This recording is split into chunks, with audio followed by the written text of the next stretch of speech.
Okay, so we've pretty much finished with this rig now. We've got the skinning working, you can see this moving about, the range of motion is looking quite good now. We could do more range of motion, and as we start animating with this, I'm going to show you how to reference these rigs, so even when you start animating you can still edit the skinning, because there might be some weird pauses that might occur in the animation and you might discover some new skinning issues. So that way if you reference it we can still, you know, improve the skinning as we go along, so as the animation progresses.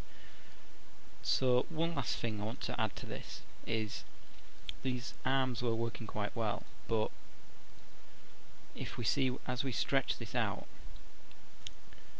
we're not getting what you usually would expect. You know, the arm is still staying quite thick, it's not retaining its volume, it's stretching out, and if you stretch something you probably expect it to, you know, become quite thin.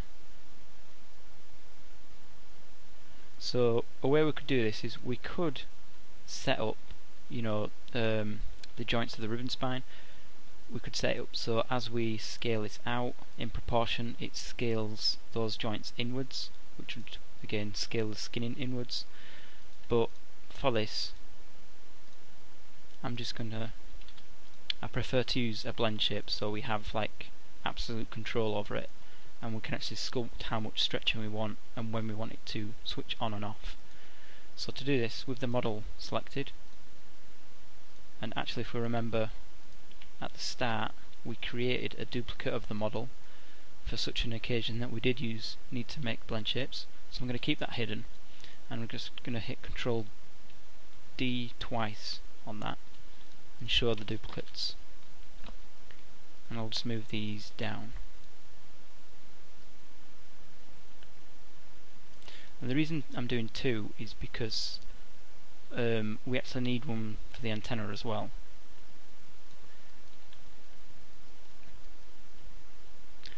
Okay, so what I'm going to do in here, I'm going to duplicate these again, move these out 20 and move these out -20. So basically I'm going to create 4, so we've got one for the left antenna, the left arm, the right arm and the right antenna. And actually before I duplicate these I'll just move these back to the center, and the reason I'm just going to start with these two first is because we can actually mirror across with reflection on.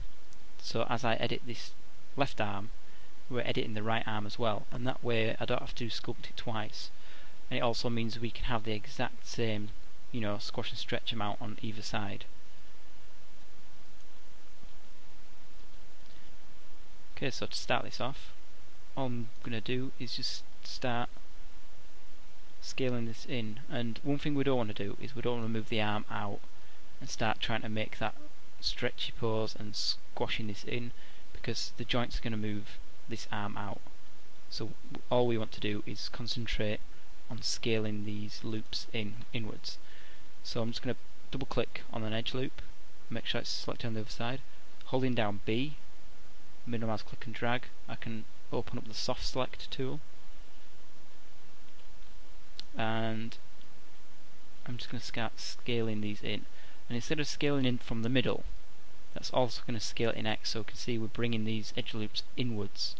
We don't want to do that, we just want to reduce this volume. So I'm going to scale it from the Y, go to the top view, and then scale it with the X inwards.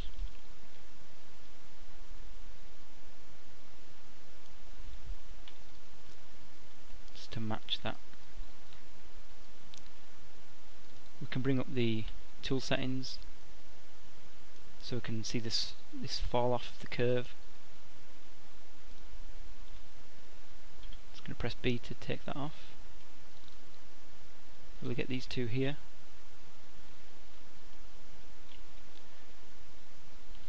Start scaling these in a bit.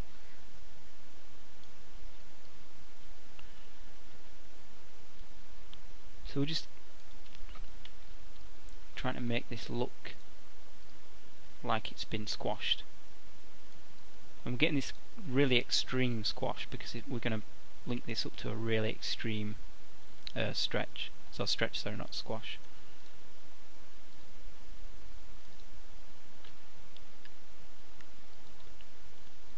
I'll probably just scale this in a bit more.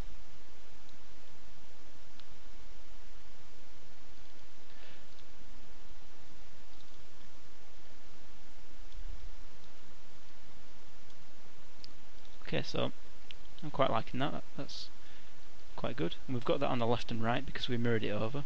We're using the mirror. So if you can't so holding W, reflection to toggle it on or off, or you can go into your tool settings and it should be at the bottom. So now we've got that created, what I'm going to do is move this 20, create a duplicate of that, move it into -20, and I'm just going to rename these. So I'm going to rename this B mesh for blendShape mesh. This is going to be blendShape mesh left underscore arm stretch.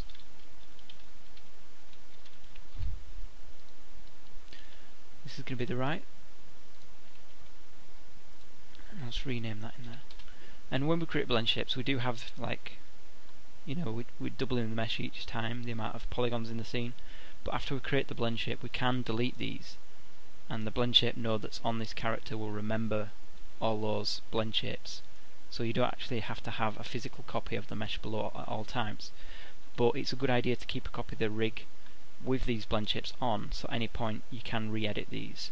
So you can re-edit them and then delete them before you start animating, so it doesn't lag the scene.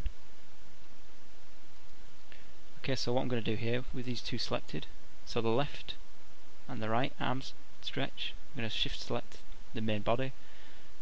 Under animation, go to edit deformers. Alright, so we need to create deformers because we don't have a blend shape on this yet. Let's go blend shape, and I'll just rename this blend shape.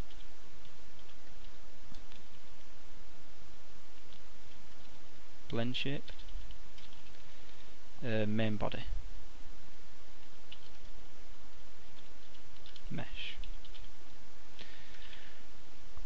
And just click add. And hit close. And because we renamed these meshes, you can see it's a lot more easier because these blend shapes take on the names of these meshes. So now I know this is the left arm stretch and the right arm stretch. So you can see as we blend these on, it's working. One thing you'll notice is it's working on the left and the right, which is, we don't want the left arm stretch to also make the right arm stretch. But I added them both together with the same stretchiness, so we could keep. So again, the animator will know the left and the right act the same. So what we can do now is, with the mesh selected, go to Edit Deformer, Paint, Blend Shapes, Weight tool, and all we're actually going to do is get the left arm stretch, and I'll actually switch it on. So this is the left arm stretch. With the Paint, Blend Shapes, I'm just going to come over to the opposite side, replace with a value of 0.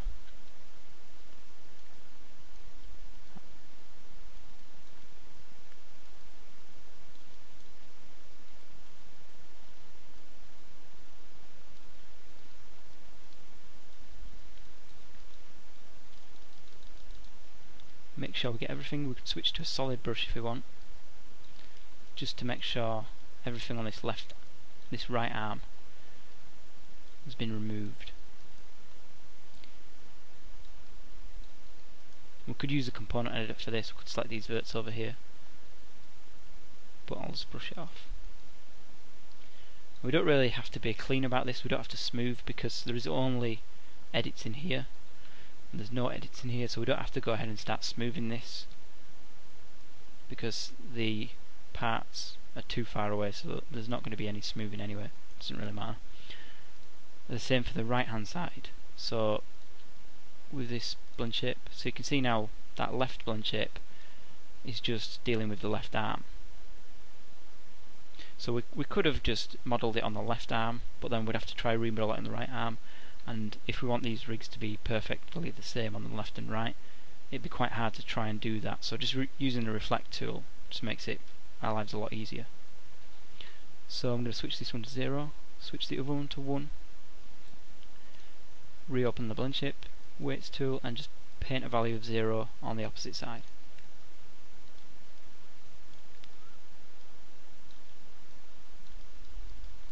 So essentially we've used the same mesh,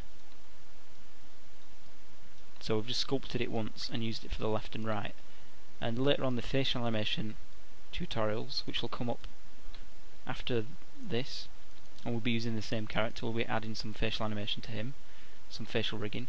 We're going to do the same sort of method. You know, if you're going to create several blend shapes for the left and right of the mouth, it's going to be a lot easier to do this sort of method where you're modelling it on one side and you're going to perfectly mirror it across. Okay, so we've got that working on the right side as well. So now what we're going to do is I'm going to select the blend shape. So we can do this by selecting the name, pasting it in up here, and that's going to select the blend shape. Or another way, we can go to Windows, Animation Editor, Blend Shape, and this just shows all the blend shape in our scenes, in the scene, and it has a little slider, you know, to slide it on and off. So we could come down here and find the main body and hit select, and that's going to select it for us. With it selected, I'm just going to go to animate, set driven key, set.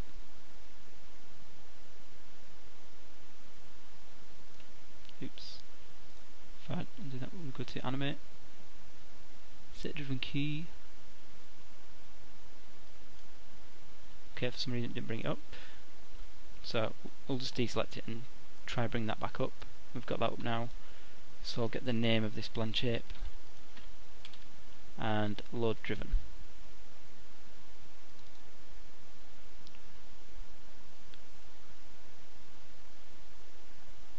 Okay, I'm getting an error here, but this usually doesn't happen, so I won't worry about it. It's probably just something on my side, but it's allowing me to add it there, so we won't worry about that too much. And all I'm going to do here is we need something to drive this, and what drives the stretchy arm? And if you remember, we added a distance dimension tool in there. So if I bring up the character node, let's bring the extra to hide, and if I just show everything, and I'll go to show all so we can see everything in there. I'm just going to go to Windows, Render and Editors, Hypershade, and I'm just going to graph that distance dimension tool, and that should lead us to this nice squash and stretch graph that we created earlier. And we can see there's two locators that are parented on either side of the arm, and they're driving this distance dimension shape. So remember, we're not just selecting this in the viewport, because that's going to select the distance node. We want the distance shape node, which is over here, and then we're going to use that as the driver, so load driven. And in here, if we just hover over these, we can see we're using a distance attribute, so dot distance is going into this graph. So I've just moved this to the side, and we're going to scroll down and find distance, so it's right at the bottom. So essentially what we're doing is we're getting the distance of this arm to tell the blend shape when to switch on. So I'm going to make sure this is in the default pose. Okay, it's in the default pose, and I'm just going to select the distance, select the left blend shape, and selecting this.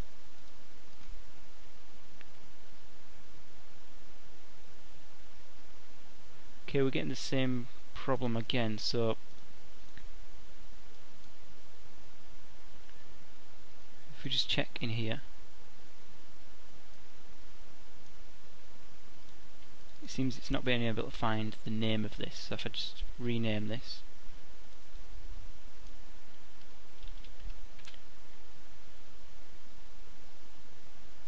so I'll rename it test, see if this works. load driven.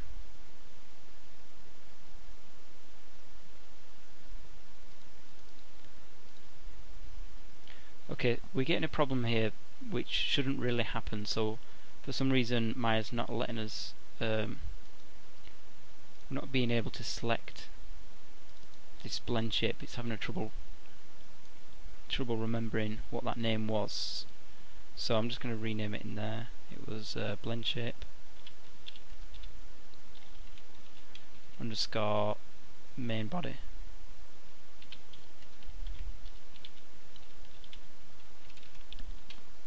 So if we're getting this, we can, I'm going to copy the name, load the driver. If you get this error, and it's going to probably freeze for a while, it's not letting us put that in there. So, oops, let's load the driven actually. So if you getting this error here, what you want to do is, I'll select the distance dimension tool again, load driver. So what we usually would do is select the distance and then just select this and key, but we're getting this error because it's not recognizing the name. So if that happens, we can just select the mesh and go through the mesh, make sure it's on 0, then hit key, and we can see it's going to key that. So that error is just the set driven key is not finding this node for some reason. So if that ever happens, instead of selecting it through the set driven key, we can just manually go to the mesh and expand its inputs and edit it in there. Okay, so we've set a key at distance, so it's at 0 when it's at default, so it means no stretch or no squashiness in the arm. I'm going to stretch this quite far out, and I'm probably going to say about 60.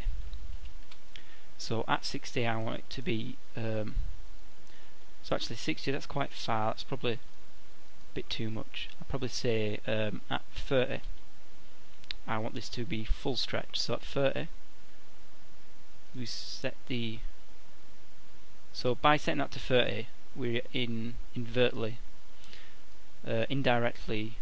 you know, upping the distance. So instead of selecting the distance and increasing it, we're just moving this arm control.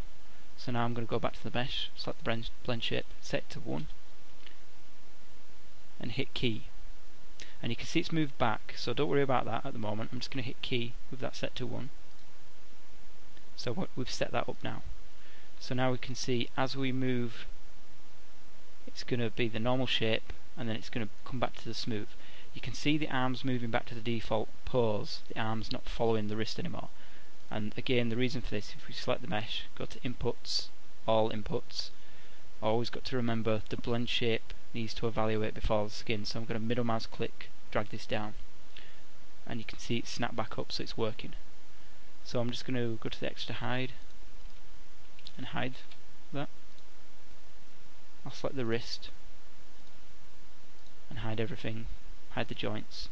So we can see here, as we are moving this about, we've got no squashing of the arm, and as we move this out, it starts to squash. So it starts to get really thin, and as it starts to stretch out.